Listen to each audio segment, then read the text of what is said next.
नमस्कार दोस्तों आज हम ये जानेंगे कि रसिया और यूक्रेन वार के बीच भी जो रसिया की जीडीपी है इसमें भारी उछाल देखने को मिल रहा है। जबकि अमेरिका रसिया पे 20,000 सेंक्शन लगा दिया है। रसिया के हर एक गुड्स मतलब सारे सामान को बैन कर दिया है कि रसिया किसी और कंट्री को ना बेच पाए। लेकिन आप जान के ये हैरान हो जाएंगे कि जो रसिया की जीडीपी है वो लगातार बढ़ ही रही है, उसमें गिरावट देखने को मिल नहीं रहा। इसके पीछे 5 मुख्य कारण हैं, तो उसको बारी-बारी से देखते हैं और आप इस वीडियो में अंत तक बने रहें, बहुत कुछ जानने को मिलेगा। चलिए शुरू करते हैं।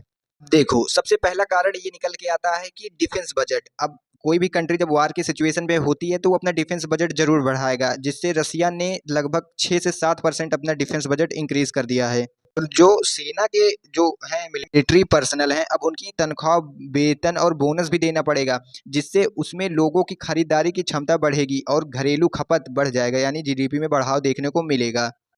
और दूसरा कारण देखते हैं कि रसिया का जो तेल और गैस से कितनी कमाई होती है और तेल और गैस से रसिया जो है उसको इकोनॉमी में कैसे इंक्रीज कर रहा है। देखो, युद्ध के कारण जो तेल गैस के दाम बढ़ रहे हैं, रूस में पश्चिमी देशों मतलब वेस्टर्न कंट्री जो हैं, अब अमेरिका सेंक्शन लगा चुका है तो वहाँ तेल बेच नहीं पा रहा, तो वो जो है भारत, चीन और यूएई को तेल बेचना शुरू कर दिया है, जिससे इंडिया और चाइना और यूएई जो है इसको थोड़ा अच्छे दाम में खरीद रहे हैं और बहुत ज़्यादा क्वांटिटी में खरीद रहे हैं, जिससे कि रसिया का जो आमदनी है यानी जीडीपी है उसमें बढ़ोतरी देखने को मिल रही है। अब देखते हैं कि घरेलू निर्माण से रसिया की जीडीपी कैसे बढ़ रही है। अब देखो, सैंक्शन अमेरिका लगा ही चुका है, जिससे कि जो है बाहरी कंपनियां जो है रसिया में नहीं जा पा रही हैं। अब जिससे रसिया को खुद ही मैन्युफैक्चरिंग में भी इन्वेस्टमेंट करना पड़ रहा है, जिससे रसिया के लोगों को ज़्यादा रोजगार मिलेगा और रसिया की जीडीपी ओवरऑल फिर से बढ़ेगी। तो ये तीसरा कारण हो गया कि रसिया की जीडीपी में ग्रोथ देखने को मिल रहा है। और चौथा कारण ये है कि कैपिटल कंट्रोल और मुद्रा प्रबंधन। अब सरकार ने ये कानून बनाया कि जो तेल बेचने वाली कंपनियां हैं वो अपनी थोड़ी कमाई का बड़ा हिस्सा जो है वो रसियन गवर्नमेंट को देंगी। इससे रूबल की कीमत स्थिर रही और अर्थव्यवस्था को मजबूती मिली।